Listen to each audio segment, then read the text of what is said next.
Hello students. Class 12th के लिए अब हमने शुरू की है ग्रामर की टेस्ट सीरीज़।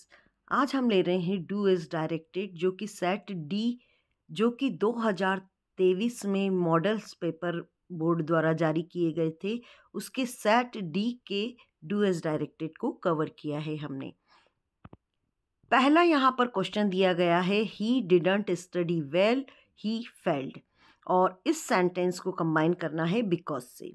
तो स्टूडेंट्स, आप देख सकते हैं कि यदि आपने सेंटेंस का अर्थ नहीं समझा तो आप सिंपली बिकॉज को बीच में लगा देंगे। ये आपको पता है कि बिकॉज बीच में लगाना है, लेकिन आप इसका अर्थ समझेंगे तब आपको समझ में आएगा कि बिकॉज कहाँ लगाना है।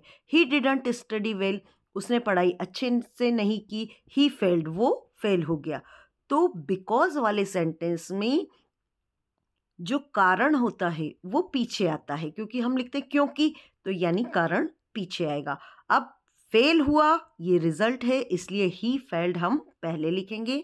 ही फेल्ड बिकॉज क्या आएगा, ही डिडंट स्टडी वेल, क्योंकि उसने पढ़ाई अच्छे से नहीं की इसलिए वो फेल हो गया। तो ये जो रिजल्ट बताने वाला है इसको आप क्या करेंगे कि बाद में लिखेंगे। नेक्स्ट है, अ डॉग बिट माई फ्रेंड, एक डॉग ने मेरे फ्रेंड को काट लिया। अब ये क्या है, नेगेटिव बनाना है। नेगेटिव में हम देखते हैं कि इसकी वर्ब क्या दी हुई है। वर्ब यहाँ पर दी हुई है बिट, जो कि है ये सेकेंड फॉर्म। तो यहाँ अगर सेकेंड फॉर्म दिया है तो हम यहाँ पर लिखेंगे डिड, फिर ये हो जाएगा डिड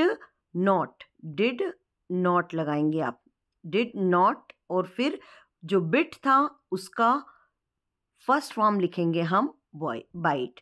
तो ये हो जाएगा ही a dog bit my friend, तो ये हो जाएगा डिडंट बाइट माई फ्रेंड। अब अगला दिया हुआ है, as soon as the sun rises I wake up. तो जब भी हम नो सूनर का प्रयोग करते हैं तो जहाँ पर भी एज सुन एज दिया हुआ होता है, एज सुन एज को हटाएंगे और ठीक उसी जगह पर आप लगाएंगे नो सूनर, और जो ये कॉमा होता है उसकी जगह पर लगता है देन। तो एज सुन एज की जगह पर तो नो सूनर आ जाएगा, लेकिन इसके साथ ही आता है डू या डस। अब ये डिपेंड करता है वर्ब पे। तो एज सुन एज की जगह पर आपने लिख दिया नो सूनर। अब नो सूनर के बाद में आपको लिखना है नो सूनर, और चूंकि यहाँ पर दिया था राइजेस, और राइजेस दिया होने के कारण आप यहाँ पर लिखेंगे डस। क्या लिखेंगे, does. No sooner does the sun rise, और ये जो वर्ब थी राइजेस, उसमें से चूंकि हमने एस निकाल के इसको डस कर लिया है तो अब ये सिंपल रह जाएगी फर्स्ट फॉर्म में राइज, और जो कामा था उसकी जगह पर आ जाएगा देन आई वेकअप। अगला है, if it rains we will not play.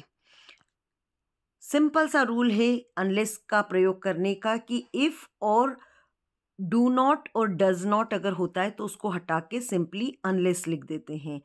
तो इफ जहाँ से हटेगा वहाँ तो अनलेस आ जाएगा। ये इफ हटाया आपने और अनलेस लगाया, लेकिन आप देख रहे हैं ये जो हमारा क्लॉज है या पहला वाला सेंटेंस कह सकते हैं अधूरा वाक्य, इसमें कहीं पर भी नॉट नहीं मिला है हमको। तो जब हमको पहले सेंटेंस में नॉट नहीं मिलता है या कहें कि वाक्य के पहले भाग में हमको नॉट नहीं मिलता है तो हम क्या करते हैं, आगे जाते हैं मतलब कॉमा के बाद वाला जो पार्ट है उसमें जाते हैं। यदि वहाँ पर नॉट होता है तो हटा देते हैं और नहीं होता है तो लगा देते हैं। तो सिंपली इफ की जगह पर आप लिखेंगे अनलेस, और अनलेस इट रेन्स, और अब हमको आगे के हिस्से में जाना पड़ेगा, और यहाँ हमने देखा कि यहाँ नॉट लिखा हुआ है इसलिए हम यहाँ पर इसका नॉट हटा देंगे और हम लिखेंगे वी विल प्ले। अगला है fifth, I am sure of it he will come today. इसको आपको कंबाइन करना है नाउन क्लास से।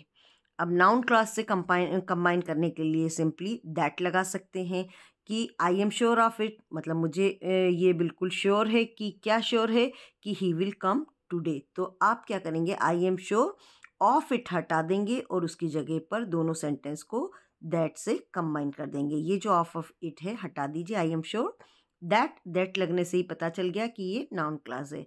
That he will come today, थोड़ा सा ये मिस्टेक हो गई है मुझसे, ये ही का एच स्मॉल लिख दीजिएगा। अगला वाला है 6th, they were too slow to win the race. इसको सो दैट से लिखना है। तो बच्चों ध्यान रखिए कि ये जो TOO होता है, ये TOO की जगह पर तो डायरेक्टली हम सो लिख देते हैं, लेकिन ये वाला जो टू होता है इसकी जगह पर हमको लिखनी होती हैं 4 चीज़ें। क्या 4 चीज़ें लिखेंगे? देखिए, टू के बाद में दैट आएगा, फिर आएगा जो हमारा सब्जेक्ट है उसका आपको बनाना पड़ेगा प्रोनाउन। यहाँ पर दे दिया था तो इसका प्रोनाउन भी दे हो जाएगा। फिर तीसरी चीज़ होती है कि कैन या कुड लगाना। यहाँ पर चूंकि पास्ट का वाक्य है, ये वर दिया है, इसलिए यहाँ पर कुड लग गया, और उसके साथ ही नॉट तो लगेगा ही लगेगा। यानी आपको टू को हटाकर ये 4 चीज़ें लगानी हैं, जिसमें से दैट और नॉट ये तो क्लियर है कि सभी में लगेगा, लेकिन बीच में जो दिया हुआ है यहाँ पर दे, इसकी जगह पर कोई भी जो प्रोनाउन है वो आएगा, और कुड आएगा या कैन आएगा। ये इससे पता चलेगा कि हमारा जो सेंटेंस है वो किस टेंस का है। पास्ट का होगा तो कुड लगा देंगे और प्रेजेंट का होगा तो कैन लगा देंगे। तो इस तरह से यहाँ पर ये आपको होप ग्रामर समझ में आई होगी। इसी तरह की टेस्ट सीरीज़ हम कंटिन्यू करते रहेंगे। Okay, thank you students.